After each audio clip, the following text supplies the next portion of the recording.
All right. Kelly also says, when having colleagues and friends give feedback about website, business cards, logos, etc., how do you really narrow down final looks? Because all those people, all these people are people that have their own perceptions and could be how a future client sees it. I'm having a hard time hearing feedback and knowing whether to change things or not.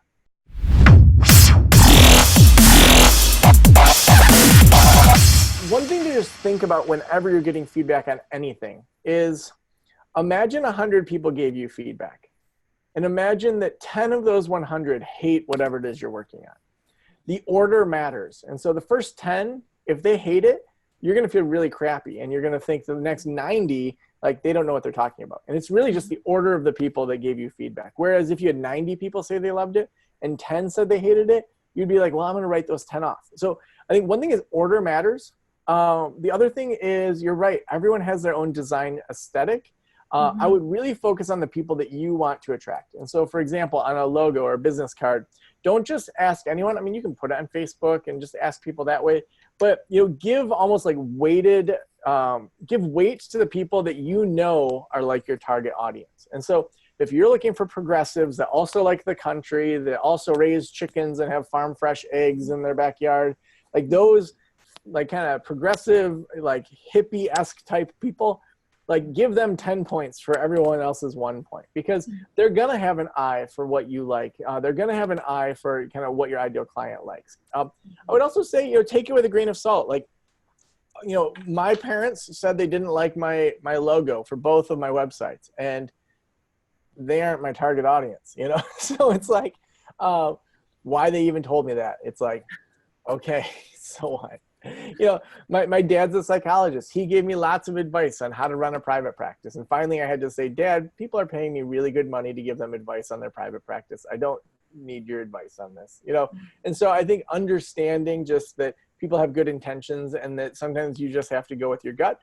With that said, I mean, that the Next Level Practice community is a bunch of entrepreneurial therapists. And yes, there's people with different design aesthetics within it, but I would find that kind of community to give things to. I say, what do you guys think about this? What do you notice?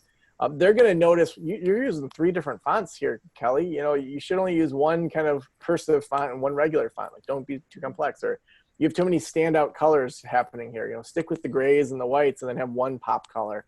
Those are the things that are going to just make it a little bit better. So my video is so crisp. What webcam do you use? Interested in this as it relates to online counseling. So I actually used just the one that came with my Mac, and this Mac's 3 or 4 years old.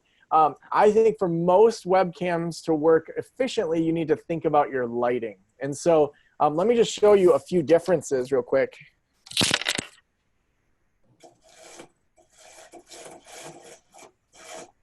Okay. So even though my camera, my headphones back in. All right, so what I just did is I turned off this light that is shining straight on my face.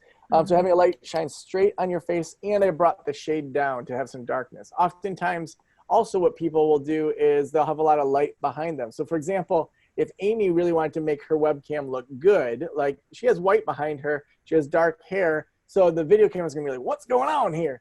So she would want to put some light on her face if she was trying to do it professionally. Right now, it doesn't matter. Same sort of thing with all of us. He was like, oh, why are you ragging on me? So a couple things I do is I always try to be by natural light if possible. So let me put that back up.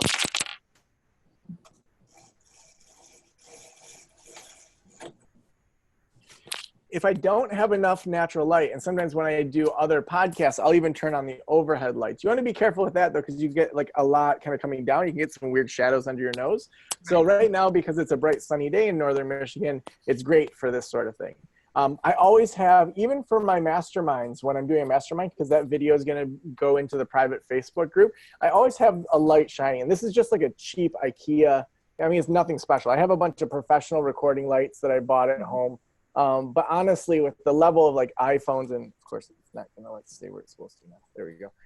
With iPhones now, and with most computers, the camera you get with those is pretty good. If you can have, if you really want to go kind of professional with it, you want to have 2 lights that if you're pointing forward, and my forward is 12 o'clock, you want to have one light at 3, not 3, at 2. one at 10, so that it's kind of coming, so it reduces shadows, and then have one light behind you, so you get somewhat of that kind of halo effect. And that's really good, especially if you're going to be recording any professional videos, YouTubes, things like that.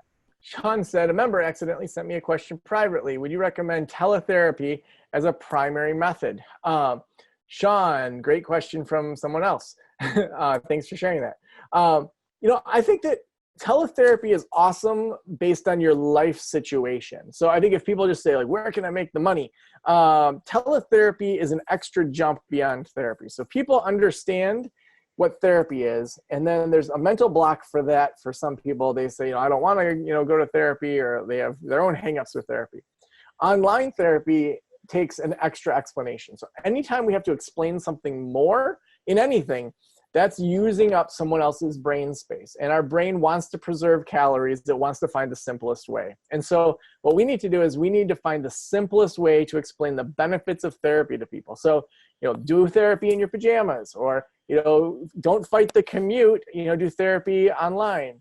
So you want to find quick ways to describe the benefits of online therapy if you're going to do it. So for most people that want to have it be part of their practice, I suggest that they do it with their current clients and say to them, so for example, in Northern Michigan, we get a lot of snow for like 10 months of the year. And then, so if it's a snowy day, I have the option of online counseling. And so, because we have that option, if you do need to cancel on a snow day, we actually need to do online counseling, or you'll be charged for the session. So to kind of say, you already have counseling. I have this in place so that if you have a sick kid, unless you're in the hospital or whatever, let's still do our session. Maybe you do a 20-minute session instead of 45, so they start to get used to it. And the other thing that I found to be really effective is if you have a physical office, to have people come in once a month. So they come in for the intake, and then they move to online counseling after that. That kind of in-person connection often helps people. Also, I'd say look outside of your state. So with our licensure, most licensures, you need to be licensed in that state. But there are hundreds of thousands, if not millions, of expats that are out there that are living all around the world. So I had a client that was in Japan, and he was dating a lady there that she had gotten transferred. There's people that, for the auto industry moved to China. I have a friend, he moved to China for 3 years with his family. There's expats all over the world that may want to have a English as a first language counselor. And that's a huge group that you could tap into.